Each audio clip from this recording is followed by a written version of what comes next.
வணக்கம். நான் உங்கள் கௌரி பேசுகிறேங்க.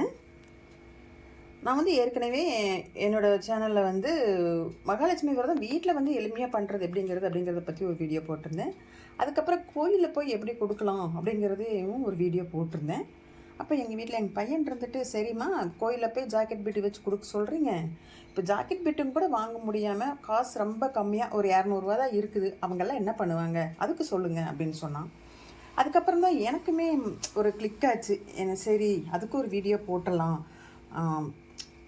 செய்யணும்னு ஆசை இருக்கும், எப்படி தான் செய்யறது எப்படி கேட்குறதுன்னு தவிச்சிட்ருப்பாங்க, அவங்களுக்காகவே இந்த வீடியோங்க.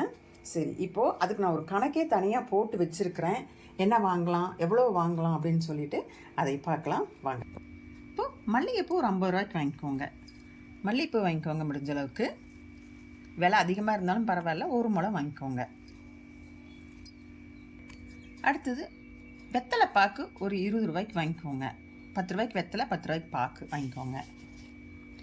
அடுத்தது மஞ்சள், குங்குமம், சரடு, இதெல்லாமே கடைகளில் விற்கிது இல்லையா, இப்படி மஞ்சள், குங்குமம், சரடு. இது ஒரு 5, இது 5 ரூபா தான் இருக்கும்.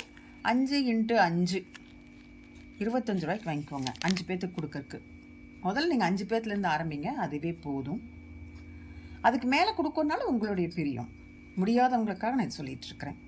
அப்புறம் வளையல் ஒரு டஜன் வாங்கிக்கோங்க. பச்சை அல்லது பச்சையும் சிகப்பும் கலந்த மாதிரி ஒரு டஜன் வாங்கிக்கோங்க. அது குறைஞ்சது ஒரு 40 ரூபா அந்த மாதிரி ஏதாவது இருக்கும் விலை. அப்புறம் பழம் முடிஞ்சதுன்னா வாங்கிக்கோங்க, இல்லைன்னா அதுவும் கூட வைக்கணுங்கிறது இல்லை. இப்போ நீங்கள் இந்த பூ, மஞ்சள், குங்குமம், வெத்தலை பாக்கு, வளையல், சரடு இது எல்லாமே வச்சு நீங்கள் மங்கள பொருளாக கோயிலில் நீங்கள் யாருக்கு 5 பேர்த்துக்கா இல்லை 10 பேர்த்துக்கா, அது உங்களுடைய விருப்பம்தான், யாருக்கு கொடுத்தாலுமே அவங்க சந்தோஷமாக வாங்கிக்குவாங்க. நீங்கள் இந்த மாதிரி பண்ணுங்கள். உங்களுக்கு அடுத்த வருஷம் கடவுள் நீங்கள் ஜாக்கெட் பிட்டு வச்சு இல்லை அதுக்கு மேலேயும் செய்கிற அளவுக்கு உங்களுக்கு நல்ல செல்வ செழிப்பை தருவார் அப்படின்னு நான் உங்களுக்கு சொல்கிறேங்க. கண்டிப்பாக நடக்கும். நீங்கள் இந்த மாதிரி பண்ணி பாருங்கள். இந்த வீடியோ உங்களுக்கு கண்டிப்பாக யூஸ்ஃபுல்லாக இருக்கும். இந்த வீடியோ பிடிச்சிருந்ததுன்னா எனக்கு லைக் பண்ணுங்கள். தெரியாதவங்களுக்காக, இப்படி செய்யணும்னு நினைக்கிறவங்களுக்காக ஷேர் பண்ணி பாருங்கள், அவங்களுக்கு கண்டிப்பாக யூஸ்ஃபுல்லாக இருக்கும். இந்த மாதிரி தகவல் எல்லாம் தெரிஞ்சுக்கணுன்னு நீங்கள் ஆசைப்பட்டீங்கன்னா கௌரிஸ் ஹோம் சேனலை சப்ஸ்கிரைப் பண்ணிவிட்டு பாருங்கள். நன்றி, வணக்கம். நான் உங்களையே அடுத்த வீடியோவில் பார்க்குறேன்.